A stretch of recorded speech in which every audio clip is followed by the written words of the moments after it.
Once upon a time in eastern Nigeria, a very long time ago, there was a village called Umika. Here lived a man named Chima, known far and wide for his extraordinary physical prowess. His muscles were sculpted like those of ancient warriors, and his demeanor was noble and kind, yet despite his almost divine appearance, Chima bore a burden that brought him immense sorrow, an extraordinarily large manhood. This peculiar gift, while a symbol of strength and virility, became the source of his deepest pain. Women were drawn to him, but they could never stay, unable to endure the immense pain his endowment caused. As he was unable to penetrate any woman, Chima's heart grew heavy with loneliness, longing for a love he believed he would never find. The village of Umu was abuzz with anticipation. Chima, known for his bravery and charm, had set his eyes on Naa, the most eligible bachelorette in the village. Her beauty was the talk of Umu, with suitors from far and near hopping to win her heart. Chima, however, was determined to be the one. Chim's pursuit of Nca was nothing short of grand. Each morning he would stand beneath the towering yoko tree near her family's compound, singing songs of love and bravery. His voice, deep and melodic, echoed through the village, drawing villagers out of their huts to listen. He would also shower her with lots of gifts. Chima serenades became a daily spectacle, with children giggling and elders nodding in approval. Determined to impress Naa, Chima participated in every village festival and contest, always emerging victorious. At the annual Yam Festival, he outdid himself by carrying the heaviest yam tuber, earning chair and applause from the crowd. Neca, watching from a distance, couldn't help but be impressed by his strength and determination. As weeks turned into months, Chim's persistence began to wear down Neka's initial reluctance. She admired his bravery, his dedication, and the way he treated everyone with respect. One evening, under the glow of the full moon, Eni finally approached Chima. "Your songs have filled my heart, and your deeds have shown me your worth," she said, her eyes sparkling. "I am ready to be yours, Chima." The announcement of their union was met with jubilation. The entire village celebrated, knowing that Chima and Neca were destined to be a power couple on the night of their betrothal. The village gathered to dance and feast, the air thick with joy and anticipation for the future. However, the happiness was short-lived. That night, as Neca entered Chim's hut for the first time, she was overcome with fear. Chim's manhood, larger than she had ever imagined, filled her with a sense of dread. Panic gripped her heart, and before Chima could understand what was happening, Naa fled from the hut screaming. The village, still awake and buzzing from the celebrations, witnessed the scene unfold. Naa screams pierced the night, and within moments the joyous atmosphere turned to one of shock and confusion. Whispers spread like wildfire, and by morning everyone knew of the scandal. Nee's departure left Chima heartbroken and humiliated. He couldn't understand why something so natural, or so he thought, had driven her away. The village, though supportive, couldn't help but gossip about the incident. Some elders suggested rituals to appease the gods, believing that Chima's enormous manhood was a curse. Others advised Chima to seek a solution from the village herbalist. Despite the scandal, Chim's love for Neca never wavered. He continued to serenade her, hoping that she would one day return and understand that his love was more significant than any physical attribute. The scandal in Umu gradually became old news, but Chim's and Nee's hearts remained burdened by their unresolved feelings. For months, Chima continued his serenades and public displays of affection, hoping to win Nee back, while Nee remained secluded, declining every invitation from Chima. One fateful day, during the Harmattan season, when the dry winds swept through the village and the air was thick with dust, Neca sent a message to Chima. She requested to meet him by the river, a place where they had once shared moments of laughter and dreams. Chim's heart raced as he received the message, hope flickering anew within him. At dusk, Chima arrived at the river, the setting sun casting a golden glow on the water surface. Naa was already there, her silhouette framed against the fading light. She turned as he approached, her eyes reflecting a mixture of sadness and determination. "Chima," Neca began softly, her voice trembling, "I have thought long and hard about us, about what happened. The truth is, I never truly loved you. I appreciate your efforts and your dedication, but my heart was never yours." Chim's face fell, but he listened intently, his eyes searching hers. "Then why did you agree to be with me?" Neca, she sighed, looking away momentarily. "I wanted to feel the kind of love and admiration you showed me. I thought that maybe over time I could learn to love you as you loved me. But that night in your hut, I realized it wasn't fair to either of us, and I do not think I can live without intimacy in my marriage," Naa said. Firmly, the weight of her words settled between them. Chima felt his heart break anew, but knew he had to respect her feelings. "So what do we do now?" he asked, his voice barely a whisper. Neca took a deep breath, steadying herself. "We must part ways, Chima. It is the only way for both of us to heal and find peace. I will always be grateful for the kindness and affection you showed me. But we cannot continue this charade. Chima closed his eyes, fighting back tears. He understood the truth.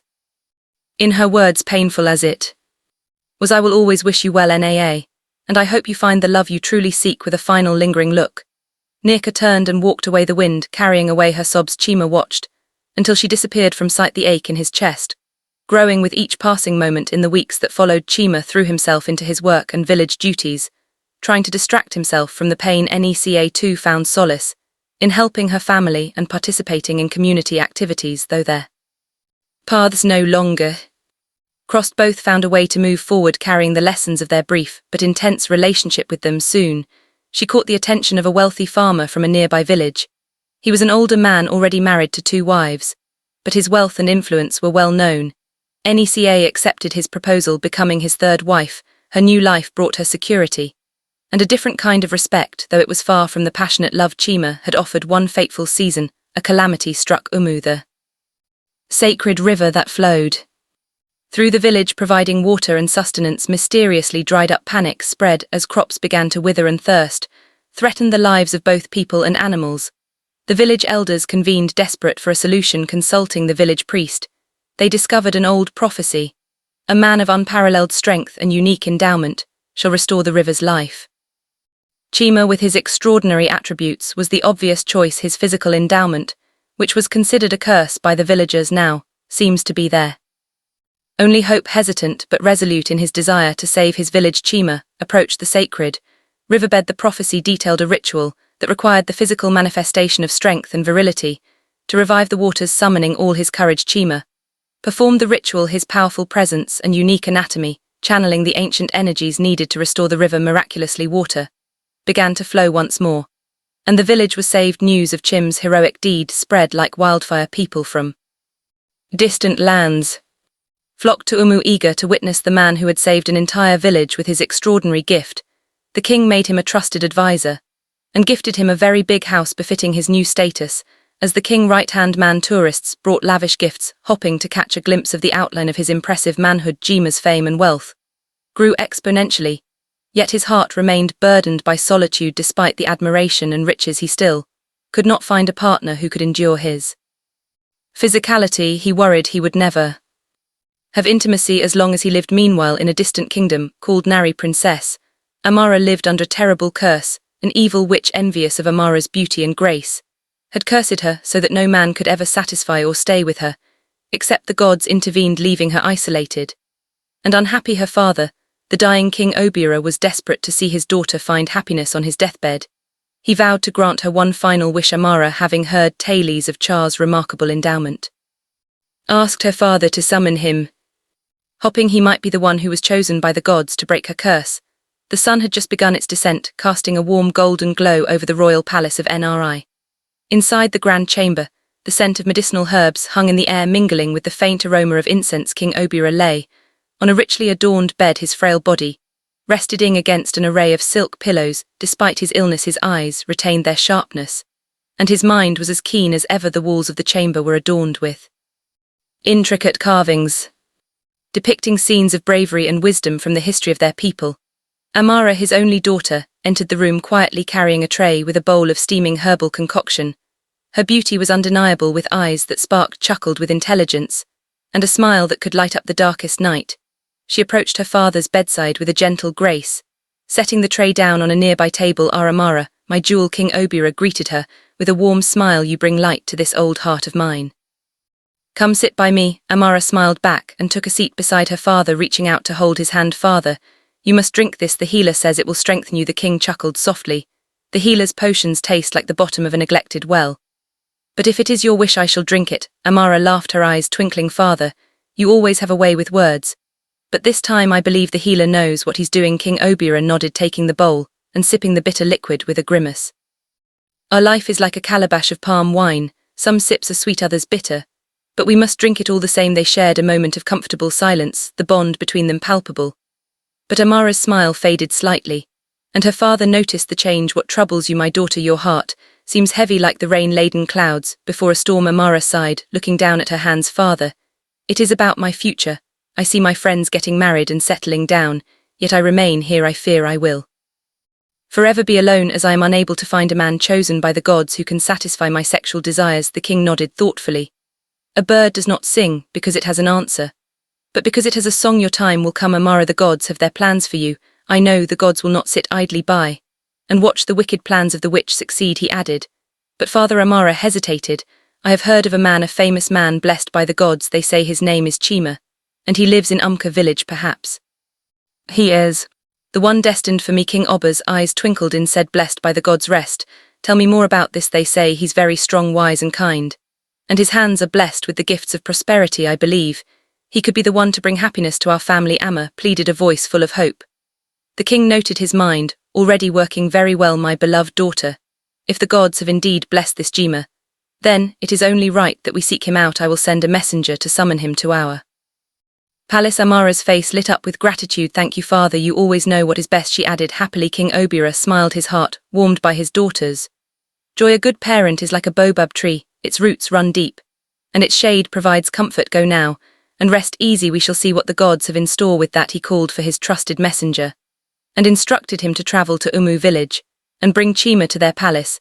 As the messenger set off, Amara felt a surge of excitement and anticipation. The journey to finding her destiny had begun. However, Chima, wary of unfamiliar kingdoms and fearing deceit, refused to go. After much deliberation, the princess and her father decided to travel to Umka themselves.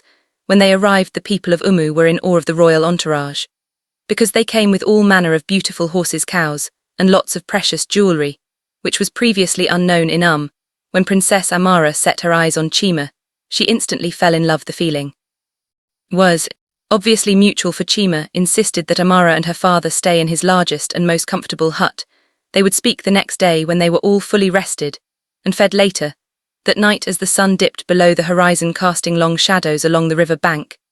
Chima felt an inexplicable urge to take a walk. The air was heavy with the scent of wet earth and blooming flowers, the river flowing with a serene rhythm that mirrored his thoughts.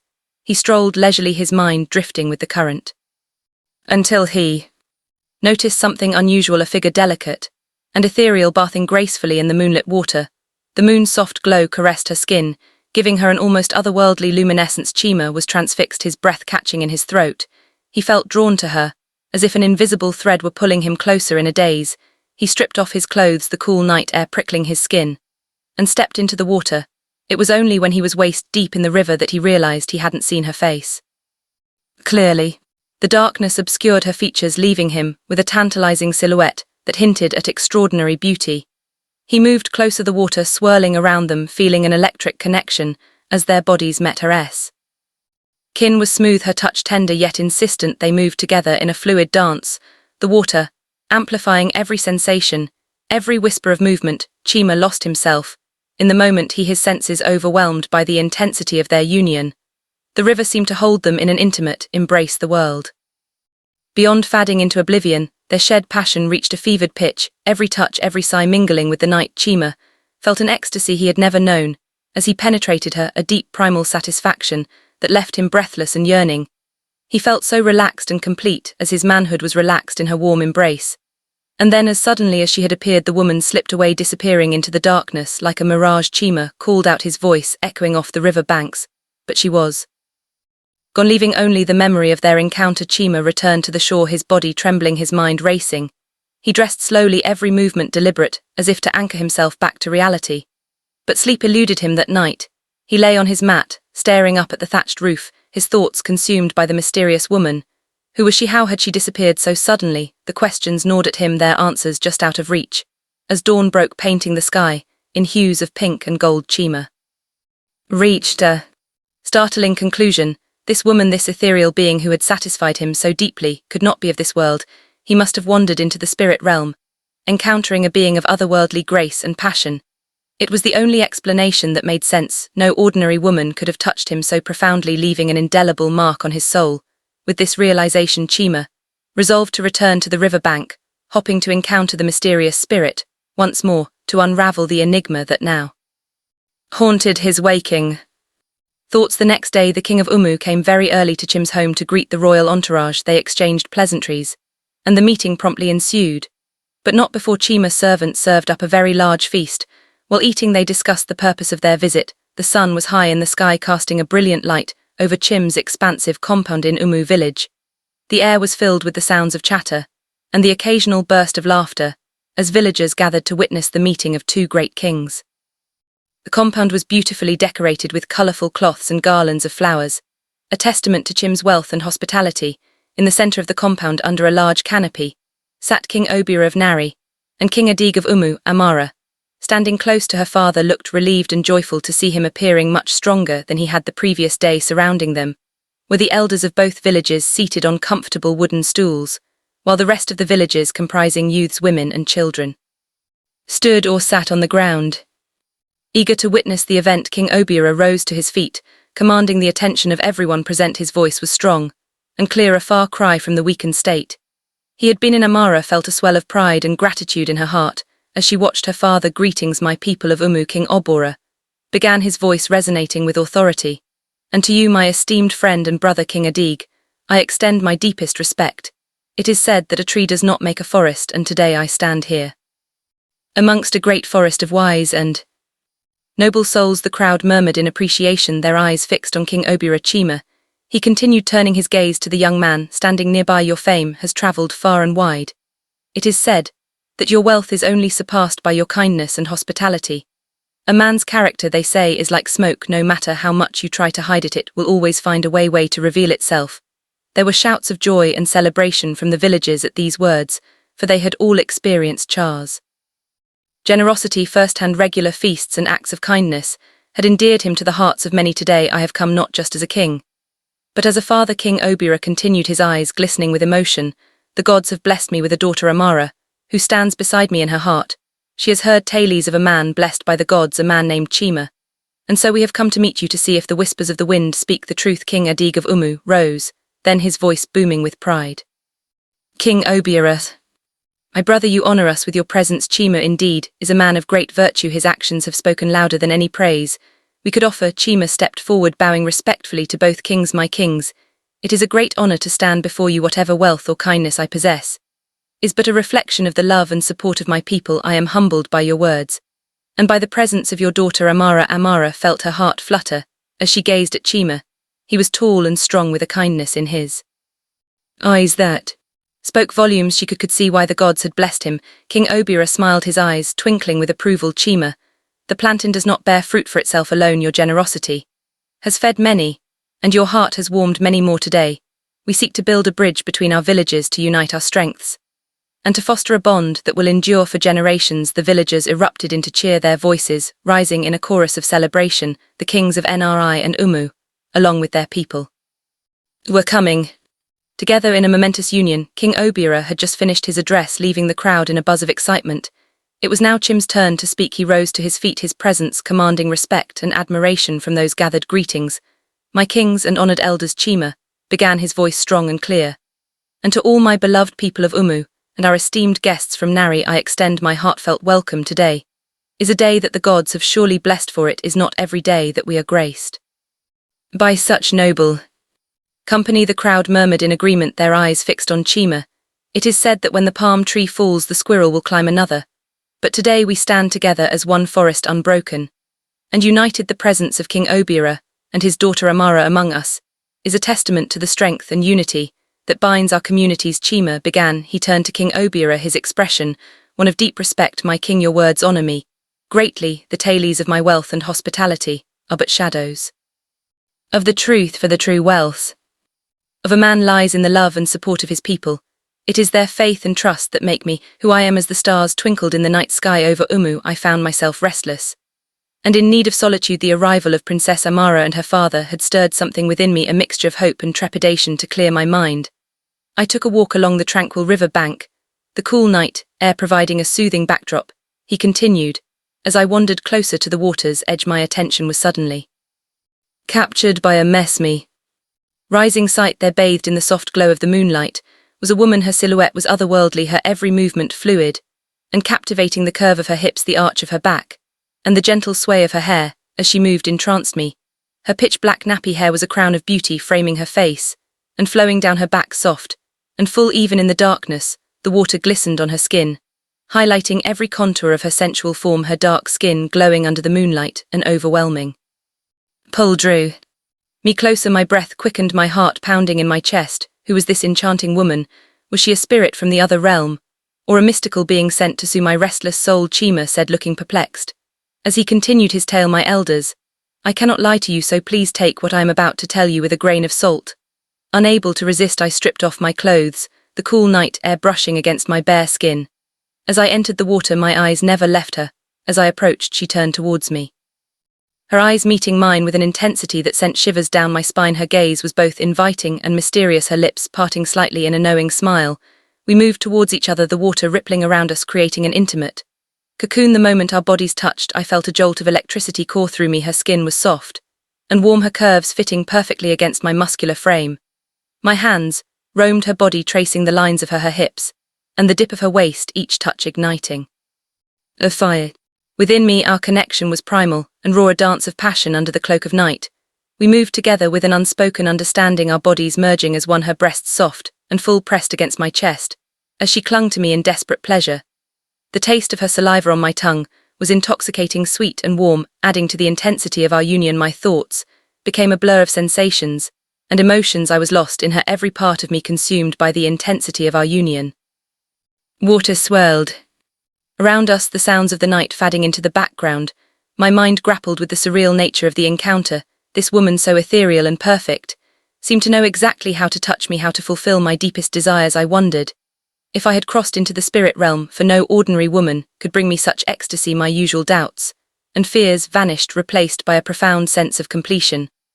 I was able to experience something I never thought I could, mainly because of my enormous manhood, which has become known to many as suddenly as it began, the moment ended, the mysterious woman slipped from my grasp, her figure melting into the darkness of the river. I called out, my voice echoing through the night, but she was gone. I stood in the water, breathless and dazed, trying to comprehend what had just happened. My body was spent, but my mind was all right, with the memory of her touch, her scent, and the way she made me feel whole. I returned to my hut, unable to sleep. I replayed the encounter over and over in my mind, each detail etched into my memory. I was convinced I had experienced something otherworldly, a gift from the gods, or a visitation from a spirit. As the first light of dawn broke, I resolved to find out who she was, hoping that she might hold the key to ending my loneliness, as no ordinary maiden could. Chima narrated. Amara, unable to maintain her composure any longer, started crying and confessed that she was the one at the river. The previous night. Silence fell on the crowd as murmurs erupted in different sections of the crowd. Chima once again rose to speak, which restored absolute silence and attentiveness from the villagers. He began, King Obira, you spoke of bridges and unity. Chima continued, his eyes shining with conviction. A single broomstick can be broken, but a bundle remains strong. In the same way, our villages united will be unbreakable. Together, we will face whatever challenges come our way, and together we will celebrate our victories. The crowd erupted into cheers, their voices rising in a chorus of approval. Chim's words had struck a chord with them, reinforcing the sense of unity and strength that was palpable in the air. Chima then turned to Amara, his gaze softening. Amara, daughter of the great King Obira, your presence here is a blessing. It is said that the morning sun never forgets the village where it rises. Today you rise in Umu, and we are honored to welcome you. Amara felt her heart flutter as she gazed at Chima. He was tall and strong, with a kindness in his eyes that spoke volumes. She could see why the gods had blessed him, as he had never felt as complete as she felt. The previous night, her encounter with Chima, though unplanned, had turned out to be more than what she could have ever imagined, as no man had ever come close to satisfying her as much as Chima had. She knew now more than ever that Chima was the god's gift to her. They have finally intervened, she thought silently to herself, as she let out a reassuring smile. Chima smiled warmly, addressing the crowd once more. Let this day be remembered as the day two villages came together, not just in words, but in spirit. Let the bond we forged today be a beacon for future generations, a reminder that we are stronger together. With a deep breath, Chima turned to face Amara directly. Amara, it is said that the heart knows when it has found its home. My heart tells me that my home is with you. Will you do me the honor of becoming my wife? The compound fell silent, every eye fixed on Amara. The anticipation was palpable, the air thick with suspense.